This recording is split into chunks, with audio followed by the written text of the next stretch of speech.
All right, shalom, shalom. First and foremost, want to give all glory, honor, and praises to the Most High God and His Son, Yahweh Shah, right, who the world ignorantly calls Jesus Christ in the Paleo Hebrew, right, Brother Uriah, coming at you with a turned up Thursdays through the Spirit, man, right, coming at you with a turned up Thursday, man, right, some words of exhortation, some words of life to be preaching to the brethren, right, to like you redeeming the captives from captivity, man, right? Hey, bringing forth acceptable words that have been tried by the ear, right? Salaki, let me set this thing up real quick. Right? I want to give a strong shalom to the mighty brothers out there, holding it down, right? Doing their best to be sincere, doing their best to serve and reverence the Lord with all might, power, and authority. I want to give a strong shalom to the mighty sisters that are enduring the afflictions of this world, right? Enduring the afflictions of being a woman in this truth, right? Whether that be putting off the lust of the flesh, whether that be denying men of their ungodly deeds, right? Whether that be staying at home, teaching multiple children, right? Hey, want to give a strong shalom to sisters that's holding it down, and a strong shalom to the mighty young children, right? Shalom to brother Leron, right? Brother from IUIC, shalom, right? But as I was saying, I want to give a strong shalom to the children that are constantly choosing the affections of Christ rather than the lust of this world, as we read in Colossians, the 3rd chapter, right? So, hey, it's going to be a short class today, right? It's nothing too deep, right? But really just a spirit check with brothers, right? So, like, I'm going to have to set this thing up somewhere else, right? It's really just a spirit check, man, because as these days draw nigher and nigher to the coming of the Lord Yahweh Shah, right?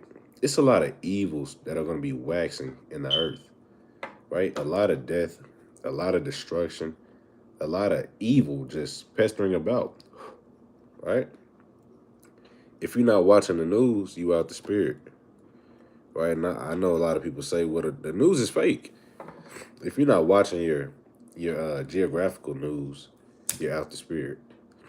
If you don't know what's going on with Russia, China, Taiwan, Ukraine, you're out the spirit, right? Because that means you're not watching.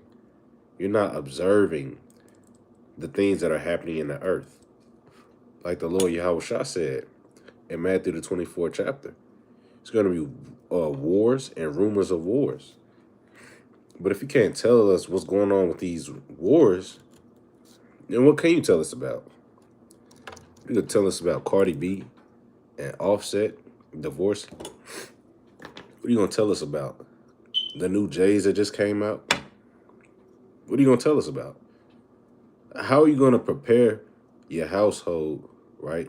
Your brothers and sisters for the evils that are going to wax upon the earth, like it reads in 2nd Esdras, the 15th chapter, right? I want to get a quick precept real quick before we go into this, right? We're going to get this in the book of Ezekiel, the 38th chapter, right? Verse 7, and it reads thus: Be thou prepared, and prepare for thyself. So the Lord commands diligence from Jacob. We know this, Deuteronomy 6 and 16, right? The book of Ezra, chapter 7 and verse 23, right? The Lord commands to be diligent, right? Not slothful, not unawares, right? But a diligent, right? It's in our law that you have to make a diligent search of certain things that require the matter, right? So let's read this again, Ezekiel 38 and 7. It says, Be thou prepared, and prepare for thyself. Thou, right, so yourself, go ahead. I'm in camp mode, Salakia. It says, For thyself and all thy company that are assembled unto thee. So not just, you shouldn't just be watching just for yourself, right? But you should be watching for those that are gathered with you, right? That's inclusive to who? Your brethren, right? Your congregation, your household, right? All of these people that are around you, right? Everybody whose decisions that or whose actions you take, right?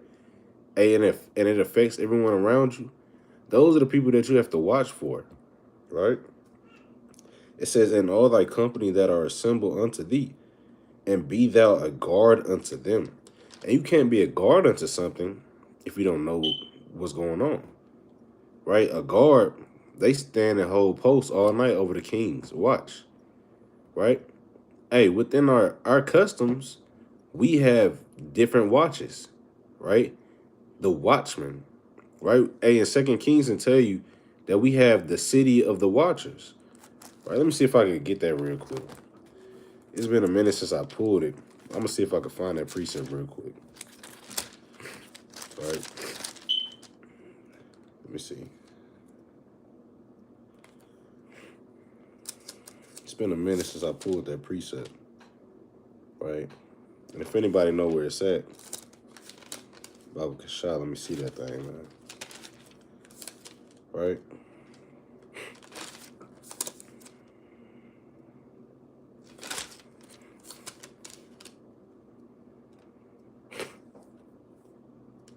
Let me see.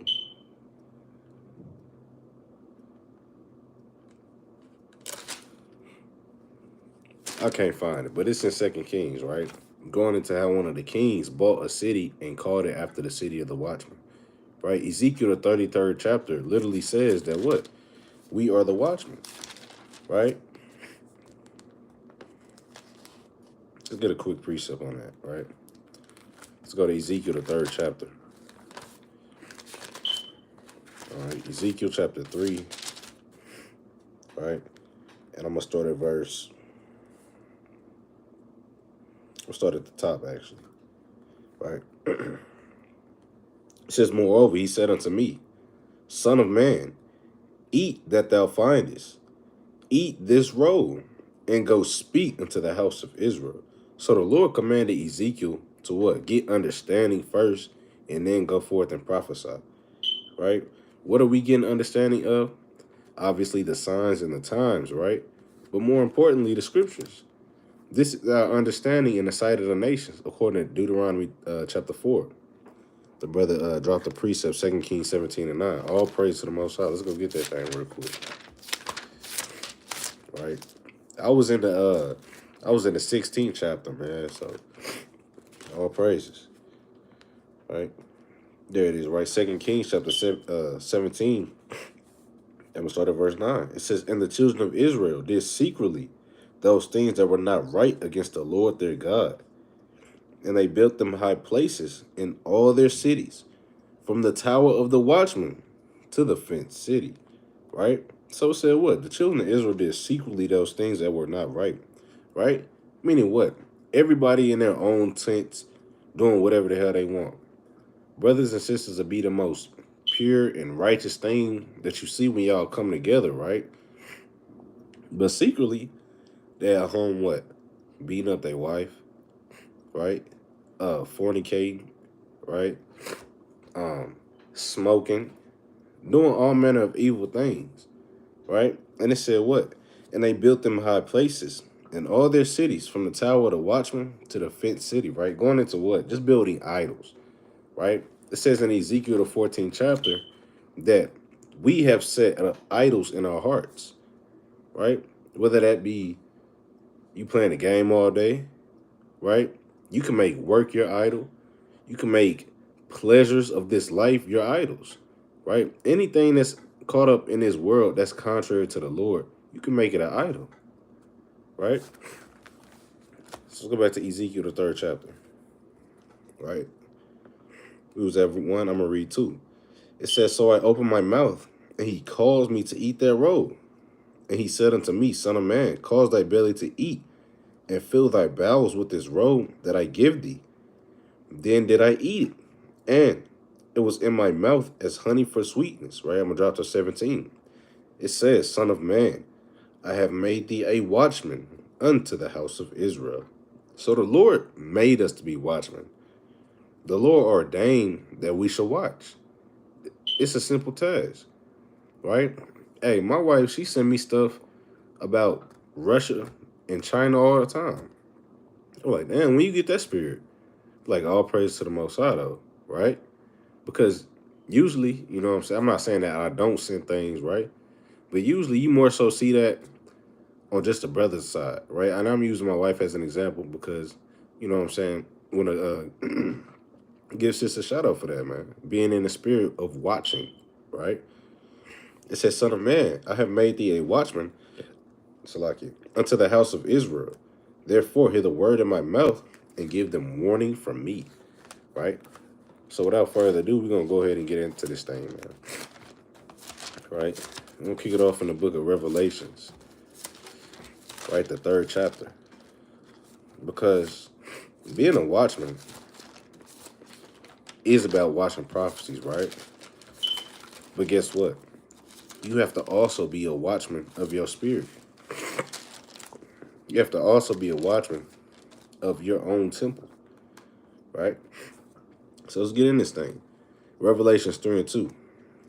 It says thus, be watchful and strengthen the things which remain that are ready to die. So the Lord said to be watchful, right? Those secret sins, those old sins that you had on you when you first came into the truth, they like to come back with 7 more wicked spirits, according to Matthew chapter 12, verse 47 on down. So you got to be watchful of those things. And what? The Lord said to strengthen the things which remain, right? Because what does that mean? What does the Lord mean when he said to strengthen the things which remain? Well, what are the things that remain? Let's find out. Let's go to Matthew chapter 5 real quick. Because being in this walk, you're not supposed to have all your bodily members through the spirit, right? They're probably like, what you mean? Well, let's find out. Matthew chapter 5 and verse 29. It says, and if thy right eye offend thee, pluck it out and cast it from thee. Now, the Lord is not literally telling you to destroy yourself, right? But through the spirit, he's saying, hey, that thing that's causing you to go astray, pluck it out, right? The eye is an evil thing, according to Sirach, the 33rd chapter, right? The eye is the most evil thing there is. It beholds all the lust in this world, right? Whether that be the lust of women, the lust and evil desire of money, right? The lust of covetousness, right? But these are things that we should be mortifying, according to Colossians chapter 3 and verse 5, right? So it says what? If thy right eye offend thee, pluck it out. So if you know you're dealing with lust, you got to pluck your eye out. Stop looking at it. So boom, that's one thing that's cut off, right? So now what? You got your other eye left. You don't have that one eye no more. You're not dealing with that sin no more. You have to cut it off, right?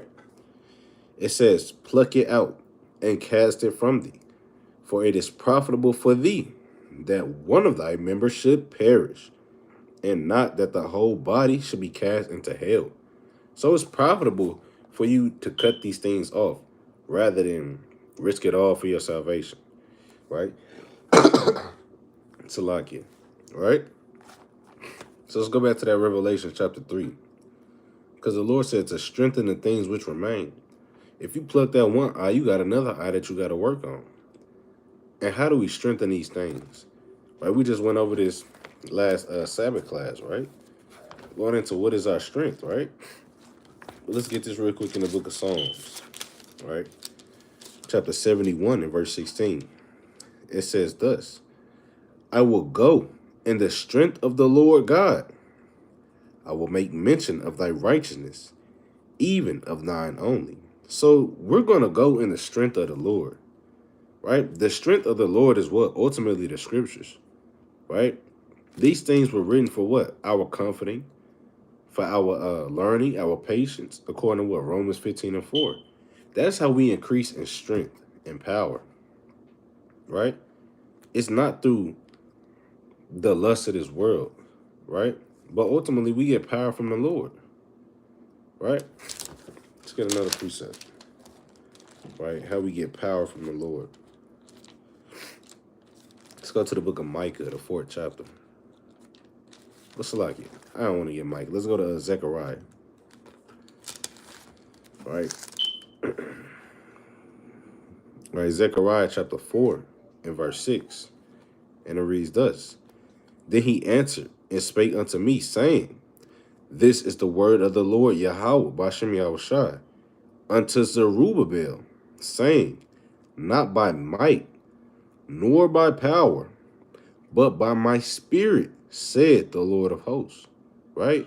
So, hey, even in the ancient world, they didn't build the temple and establish such righteousness by their own might.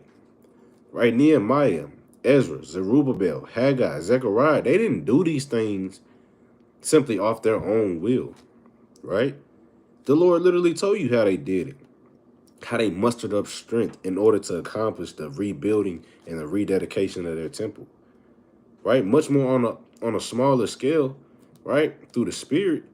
Hey, our body is a temple, right? It's been defiled by what? Idolatry, whoredoms, witchcraft. So we're not rededicating our temple back to the Lord by our own strength. But no, the Lord said by what? Not by might, nor by power, but by my spirit, said the Lord of hosts. So it's only through the spirit of the Lord, Yahweh by Hashem Yahushua, man. Right? That's the only way we're going to increase in strength and power. Right? So let's go back to Revelation chapter 3. All right? So it says, be watchful and strengthen the things which remain, that are ready to die. For I have not found thy works perfect before God. And the Lord is letting us know, I haven't found you perfect yet. Because contrary to popular belief, there are plenty of precepts that call men perfect in the scriptures. David said in Psalms 119 and verse 1, right? Them that walk in I'm paraphrasing roughly, them that walk in thy law are undefiled, right? Genesis 17 and 1. Abraham was told to be perfect before the Lord, or was called perfect. Job 1 and 1. It's a plethora of precepts, right? But what I wanted to touch on was what? Be watchful, right? Be observant. Understand your surroundings. Hey, I was at work today, and we was going through like different scenarios, right? Of how you have to handle certain situations, right? You had certain men attacking one another, but it was more so like a setup, just to see if you was just gonna run in while the other one kind of get gone, right? You have to be watchful. If you're not watchful, hey, you could just be running into a trap. Hey, that's how Satan like to get you. Satan like to ensnare you, right? By your own lust. Let's go to Job real quick. I said this ain't gonna be a long class. I'm gonna stick to my word, man. Right? We got a few more precepts. Right? Let's get this. Job chapter 18 and verse 7. It says, the steps of his strength shall be straightened, and his own counsel shall cast him down. Because what? When you walk in your own counsel rather than the counsel of the Lord, that means, well, you getting counsel from Satan, according to what? Psalms the 75th chapter. Psalms the 109th chapter.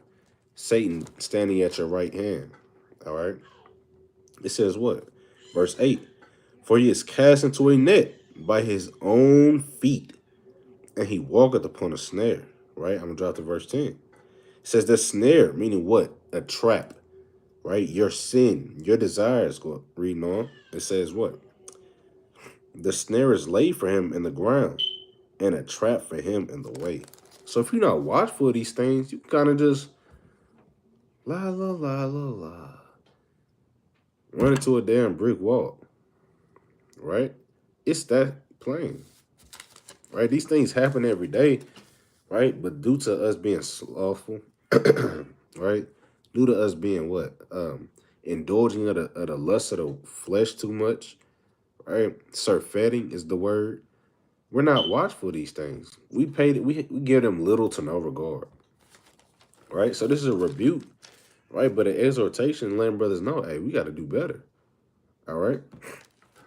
Let's go to 2 Timothy, the 4th chapter. Right? 2 Timothy chapter 4 and verse 2. It says, preach the word. Be instant, in season and out of season. Reprove, meaning what? To correct. Rebuke, another word, right, for correct, a synonym. Exhort with all long suffering, meaning what? It don't matter what the hell going on, right? He constantly bring forth the fruit of patience when we dealing with the sheep, right? It says what? And doctrine, reading on. For the time will come when they will not endure sound doctrine, but after their own lusts shall they heap to themselves teachers, having itching ears. And you can see a lot of that going on today, right? Hey, people in this truth, they want a reason to stay in their sin, right? Not everybody, right? But it's certain seasons what you observe, right? Brothers kind of just look for a way to get out of or to stay in their sin by looking in the law, so called. Yeah, I know it sounds crazy, but hey, trust me, it's happening, right? No, brother, I ain't even gonna get into it, all right? But hey, people not enduring sound doctrine, right? Or better, matter of fact, I use this right here, smoking. A lot of people be like, smoking, show me you can't smoke in the law. It's not verbatimly saying you can't smoke, but when you go into these things, right?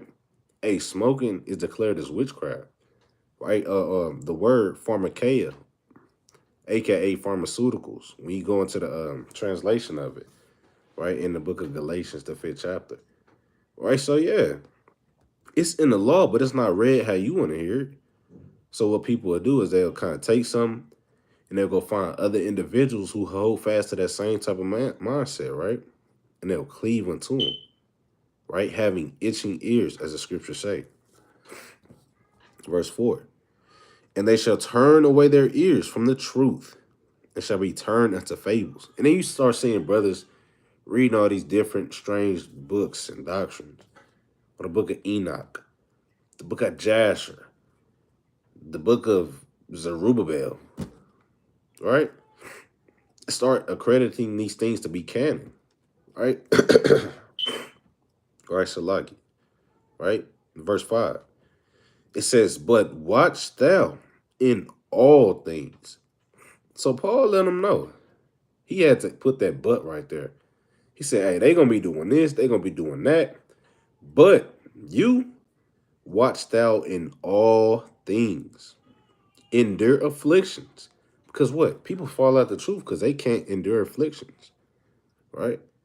People fall out the truth because what? It get too hard. Right? They didn't want to establish themselves in Yahushua. They say, you know what? The rudiments of this world is too good. Christmas dinner with Granny and little KK and cousin Roro and JJ. I miss them days. Right? So reading on, it says, endure afflictions. Do the work of an evangelist and make full proof of thy ministry. So continue to be a watchman. Don't matter if you're at work. Don't matter if you got a 12-hour shift, right? Hey, don't matter if you damn got a 16-hour shift, right? Don't matter if you're across the damn world. The Lord said you got to constantly watch in all things, right? All praise to the Most High. The brother watching from jail. I'm not sure how that's possible. I ain't going to go into it, but hey, all praise to the Most High, right? This truth, it's not going to go void, man. The Lord said that my sheep hear my voice, according to John 10 and 27 on down, right? Let's go to the next precept. So within the topic of watching, let's go to the book of 2 Corinthians, the 13th chapter, right? Because we watching our spirit. We're maintaining steadiness, right? We're refraining ourselves from the lust of the flesh, from wickedness, right? That frankincense and myrrh beating my AWS right now, man. Guys. Right? 2 Corinthians chapter 13 and verse 5. And it reads thus. Examine yourselves, right? What are you examining? Yourself. What do you do when you examine? You look, you watch. Examine yourselves, whether you be in the faith. Prove your own selves. Know ye not your own selves? That Yahushua HaMashiach is in you, except ye be reprobates. Meaning what? To learn the things that trigger the sin in you, right? You have to learn and know what's good and what's evil for your life. Like it's saying Sirach, right? I want to say that's chapter 33, right? But you have to know how you can abstain from certain sins, right? What's going to draw you into sin? What's going to make you, or what's going to take you out the spirit? And what's going to strengthen your spirit? You have to examine these things about yourself. Because how the hell are you going to be a watchman over the flock of God or your own house if you can't observe the spirit that's in you? Except you be reprobate, right? Let's go to the next precept. All right. Proverbs chapter 14, verse 7. All right. Proverbs chapter 14, right, and verse number 7. And it reads thus. Go from the presence of a foolish man when thou perceivest not in him the lips of knowledge. Meaning what? You don't want to go back and consult with a fool all damn day. The Lord said to answer not a man according to his folly, right? Verse 8 is the point. The wisdom of the prudent is to understand his way. So the wisdom of a wise, prudent man, a man or a woman that's going to get the kingdom, is to understand his way. As I made mention thereof before, knowing what takes you out the spirit. Damn, it's like it. Knowing what's going to strengthen your spirit. Knowing what's going to help you serve the Lord versus knowing what's going to help take you away from the Lord, right? It's a prudent thing to it, right? Reading on. But the folly of fools is deceit, meaning what? You're a reprobate because your folly, right? Your folly is pulling you away from the Lord. And you don't even know it. You can't even see it. Hey, a wise, prudent man gonna understand. Damn, I'm slipping. But a deceived man, right? Hey, a foolish man, deceived by his own sin. Well, let's get a quick precept real quick. Right? Quick precept. Sirach chapter 21, right? Verse 7. And it says thus. An eloquent man is known far and near, but a man of understanding knoweth when he slippeth. The Lord literally said, a man of understanding knows when he slips. Man, you got a lot of brothers walking around here who don't even know when they shoe untied. Sisters too, right? Hey, it's brothers out here wear shorts in the wintertime. I ain't shooting shots at brothers, man, but, right? But, right, y'all see what I'm getting at. The Lord literally say, hey, a man of understanding is going to know when he slips, right? And you can perceive when a man or woman has understanding because they'll acknowledge their faults, right? According to Matthew, the 18th chapter. Salakia, right? You'll be able to see the fruit of that thing, right? But somebody without understanding, they're just going to be walking about in they sin, right? Not giving a damn. You reprove them, still don't give a damn, right? Shalom, Brother Moses. Now, you already, you good, huh? Shalom, Sis Hannah, right? Brother Yakol, Gadite. Shalom, Sis Genesis. All right, so let's continue on with this thing. All right, let's get an account of this. Right, because in Proverbs, it said what? The wisdom of the prudent is to understand his way, but the folly of fools is deceit. Let's get an account. Let's go to Genesis, the 38th chapter. All praise. Shalom, Sis Deborah. Right? Genesis, the 38th chapter. Right? I don't want to start at. I'm going to start at 7, but we're going to hop around, right? This is a good account right here, right? With Judah and Tamar, right? Hey, Judah was kind of out the spirit, man. But We'll find out what Judah did. Is Judah going to stay out the spirit, or is Judah going to correct himself? Let's find out. Genesis chapter 38, and I'm going to start at verse 6. It says, and Judah took a wife for his firstborn, whose name was Tamar. And Judah's firstborn, was wicked in the sight of the Lord, and the Lord slew him. And Judah said unto Onan, go in unto thy brother's wife, and marry her, and raise up seed to thy brother. And Onan knew that the seed shall not be his, right? According to what? Deuteronomy chapter 25, and verse 5 on down. This is in our law, right? So that's another cut real quick, just to show you that the law has always been around, right? Predating the 12 tribes, right? Predating the so-called Mosaic law, right? The law has always been around. It says what?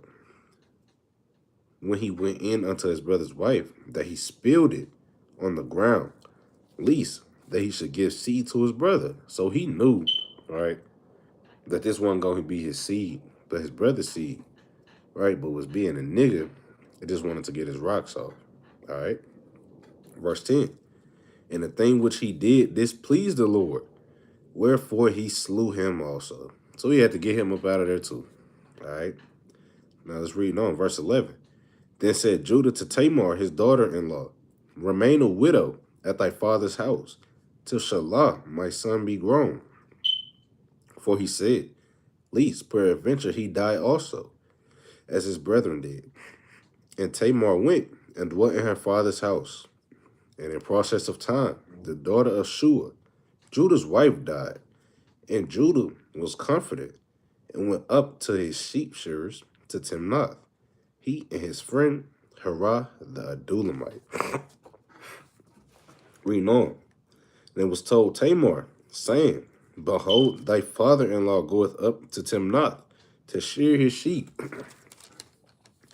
And she put her widow's garments off from her. So remember the context, right? Judah is supposed to be giving his youngest son, his only son that remained, unto Tamar, right? So let's keep these things in mind. And she put her widow's garments off from her, Salakia, and covered her with a veil, and wrapped herself, and sat in an open place, which is by the way to Timnath. For she saw that Shelah was grown. She was not given unto him to wife. So she seen, like, damn, I thought you said when he was grown, you was going to give him to me, right? Or rather, you going to give me to him, right? So she kind of peeped this. She's like, man, he out the spirit, right? He not holding fast to his good word, right? Hey, the one thing, or one of the many things I enjoy, right, or I think it's dope about being a ethnic bloodline Israelite, having ties to the Most High and his law, statutes, commandments, is we got laws on making good on your word.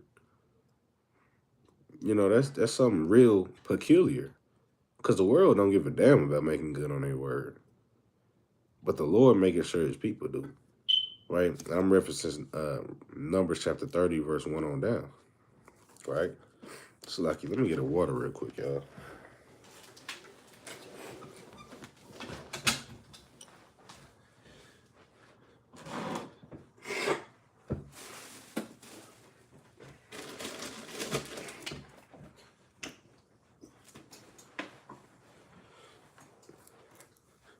Brothers is over here struggling. That smoke, man. Smoke in my eye.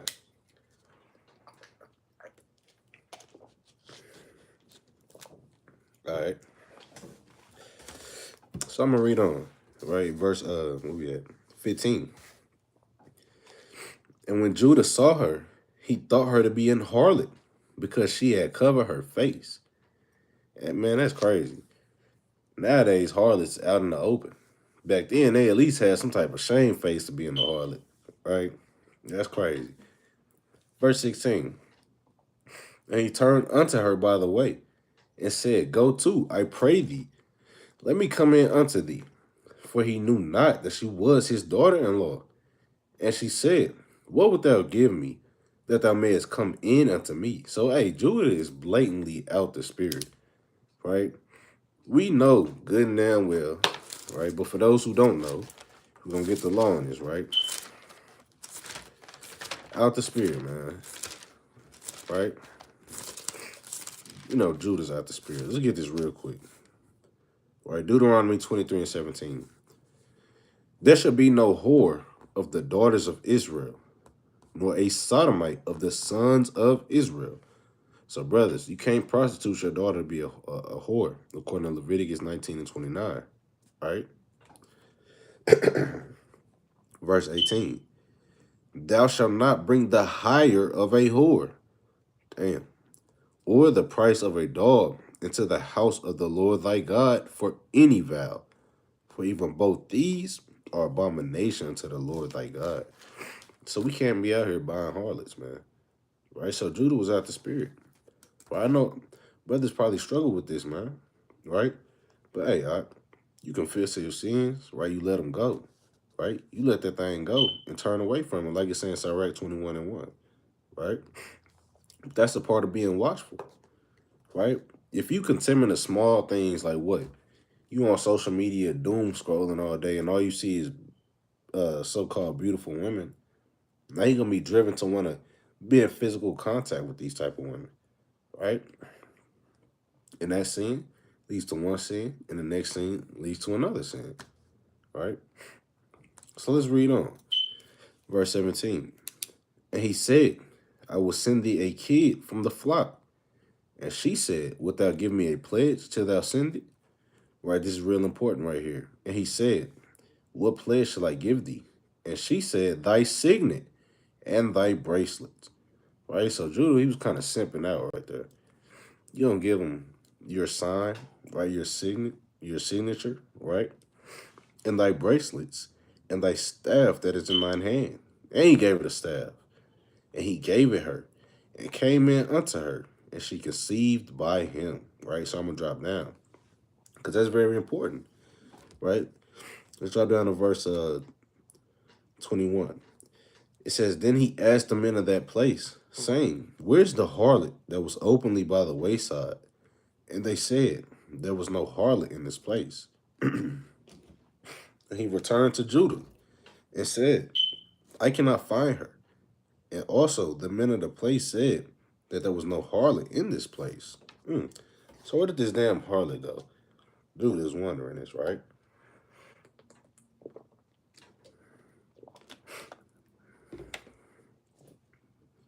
And Judah said, let her take it to her, lest we be ashamed. Behold, I sent this kid, and thou hast not found her. And it came to pass about 3 months after that it was told Judah, saying, Tamar, thy daughter-in-law, hath played the harlot. And also, behold, she is with child by whoredom. And Judah said, bring her forth, and let her be burnt. So watch this right here. When she was brought forth, she sent to her father-in-law, saying, by the man whose these are, am I with child? And she said, discern, I pray thee, whose are these? The signet, and bracelets, and staff. So watch this. She literally telling him, hey, I got pregnant by the man who gave me this. Here's the point. Verse 26. And Judah acknowledged them and said, she had been more righteous than I, because that I gave her not to Shalom my son, and he knew her again no more. So the point was at the top. Judah acknowledged him and said, hey, this woman, she had been more righteous than I. Hey, she was more in the spirit than I was, right? Hey, I went the hell off. She was all right, though, right? That's plain, right? Judah acknowledged him and said she had been more righteous than I, right? And that's, brothers got to be upfront about these things. Brothers got to be honest, right? But you're not going to be honest if you're not being watchful. It's that simple, all right? So that was a cool little account that I came across through the spirit, right? Let me get another account real quick. she had been more righteous than I. Let's go to 1 Samuel, the 26th chapter. Right?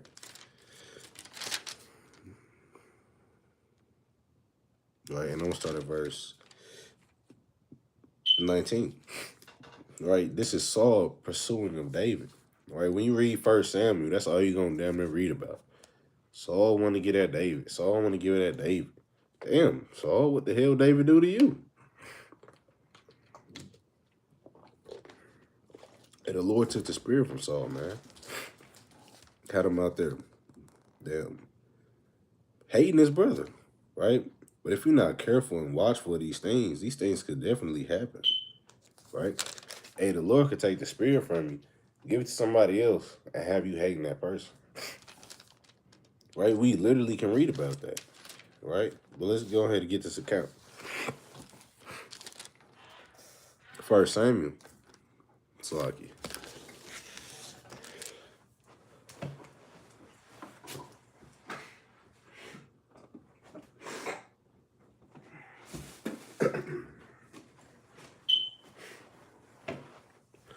All right, Salaki. All right, 1 Samuel chapter 26, verse 19. It says, now, therefore, I pray thee, let my Lord, the king, hear the words of his servant. This is David speaking right here, right? It says, if the Lord have stirred thee up against me, let him accept an offering. But if they be the children of men, cursed be they before the Lord. For they have driven me out this day from abiding in the inheritance of the Lord, saying, go serve other gods. Now therefore, let not my blood fall to the earth before the face of the Lord. For the king of Israel is come out to seek a fleet, right? David being humble in the presence of his enemies, right? And that's something, as Israelites, we got to learn how to be, right? I know we get on Esau all the time, right?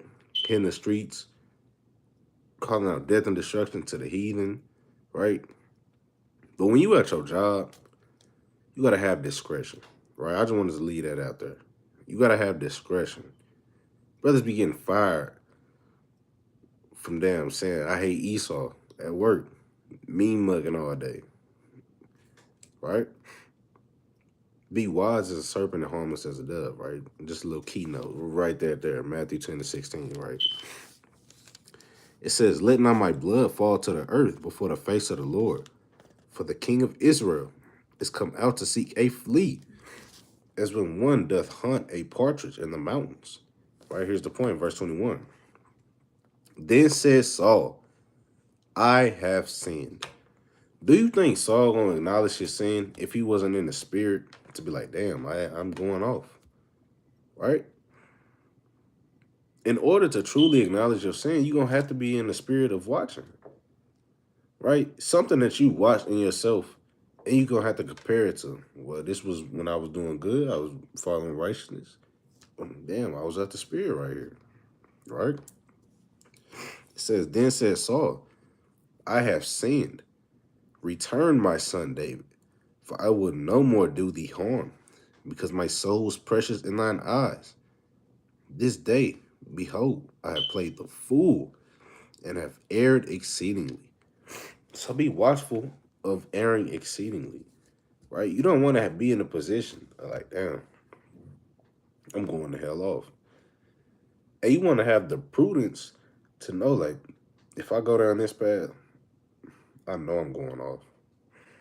But if I go down this path, I know I can avoid going off. That's the goal right there, right? That's the goal, right? Because, hey, ultimately, right, it's people that walk around this thing, right, they don't regard repentance.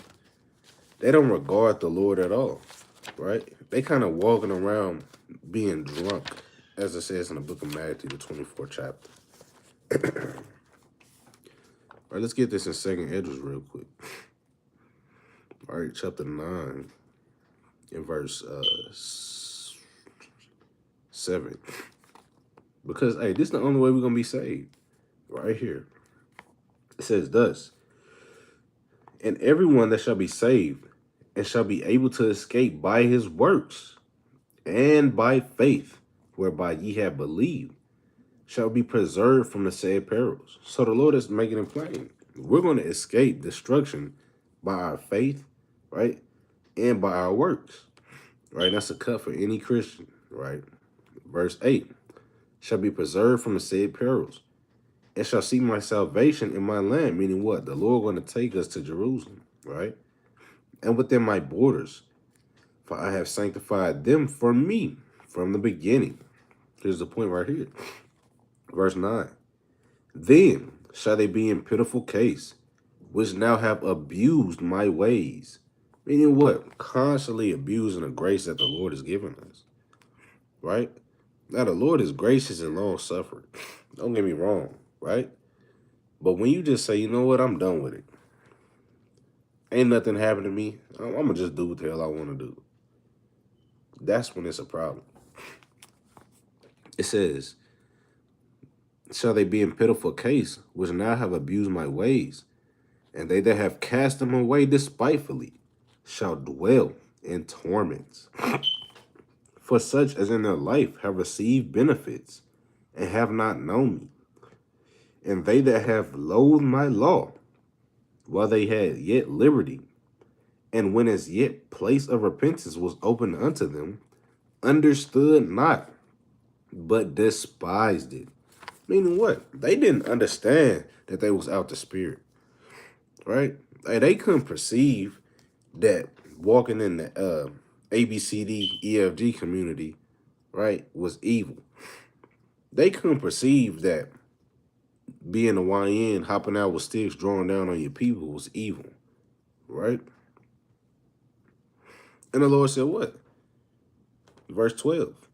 The same must know it after death by pain. Meaning what? You're going to die, then the Lord's going to raise you up again, and then the Lord's going to destroy you with thermonuclear missiles and the lake of fire. All right? Let's get another precept to verify this. All right, let's go to Isaiah chapter 33.